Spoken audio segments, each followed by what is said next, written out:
From Keene in the Shire, the Liberty Media capital of the world, this is Daryl W. Perry, host of FPP Radio News for Wednesday, January 9th, 2019. Silver is trading at $15.70 per ounce. Gold is valued at $1,285 per ounce. Smart cash is trading at 1.44 cents, and the average price of Bitcoin is $4,020.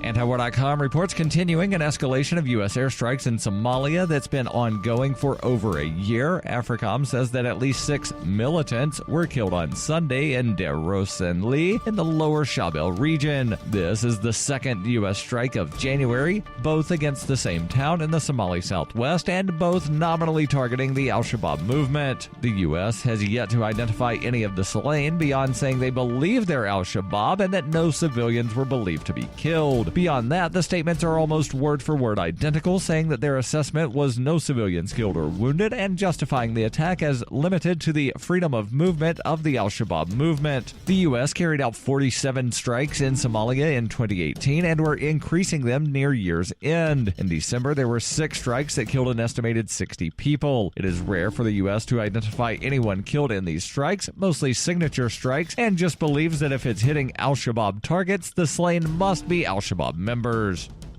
Smart Cash is a peer-to-peer digital currency that is fast, secure, and easy to use. Smart Cash is building a foundation that can support daily transactions for people everywhere. One feature that sets Smart Cash apart is the Smart Hive governance model and how the community can vote to fund the best projects with block rewards stored in the Smart Hive project treasury. Unlike other cryptocurrencies with voting systems, Smart Cash allows everyone to participate. One smart equals one vote. Learn more at smartcash.cc.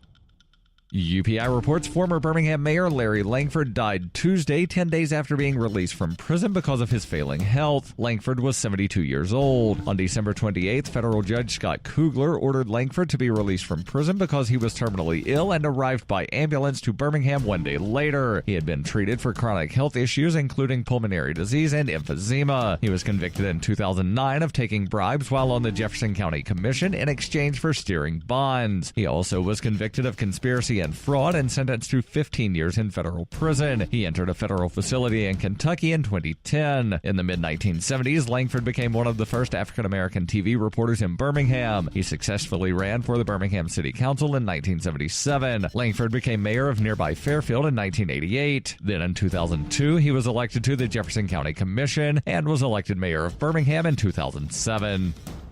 You can support FPP Radio by joining the Fans program. Fans are friends, allies, and numerous supporters. Fans help FPP afford to produce more original content. You can join the Fans program for as little as $1 per month through Patreon and get perks like ad-free versions of FPP Radio News and Peace, Love, Liberty Radio. To learn more or to join the Fans program, visit fans.fppradio.com. That's fans.fppradio.com.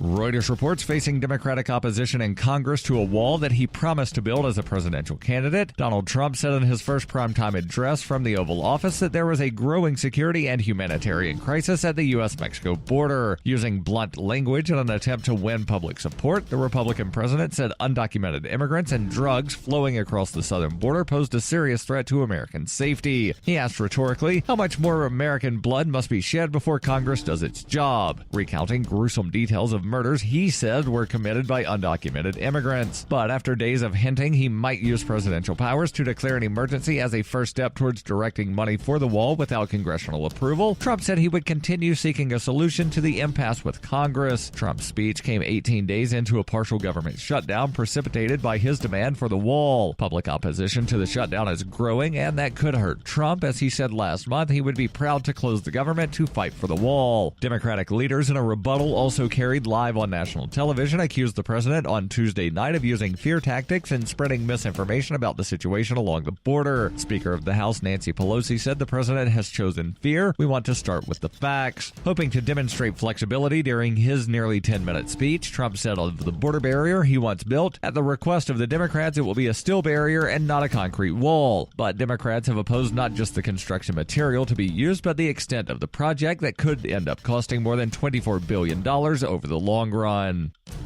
This has been FPP Radio News. Online at fppradio.com.